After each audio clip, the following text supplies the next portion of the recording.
ঢাকা থেকে ছেড়ে যাওয়া চাঁদপুরগামী ঈগল ৭ লঞ্চটি ভয়াবহ কালবৈশাখীর ঝড়ের কবলে পড়ে। বৃহস্পতিবার ঢাকা থেকে দুপুর ২টা ৩০ মিনিটে রওনা দেয় ঈগল ৭ লঞ্চ। আবহাওয়া ভালোই ছিল।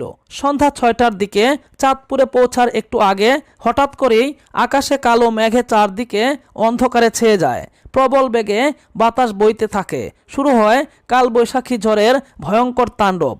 লঞ্চের সবাই তখন মহান সৃষ্টিকর্তাকে ডাকছেন আর কান্নাকাটি করছেন। একে অপরকে জড়িয়ে ধরে কাঁদছেন। ফোনে কান্নাকাটি করছেন অনেকেই, মাফ চাচ্ছেন, দোয়া চাচ্ছেন। কেউ আজান দিচ্ছেন, কেউ জোরে জোরে জিকির করছেন। অনেকেই লঞ্চের দুপাশে গিয়ে দাঁড়িয়ে আছেন। মনে হয় যেন পরিস্থিতি খারাপ হলে লাফ দিবেন, এরকম অবস্থা। অবশেষে আল্লাহর অশেষ রহমতে ঝড় কমতে শুরু করে।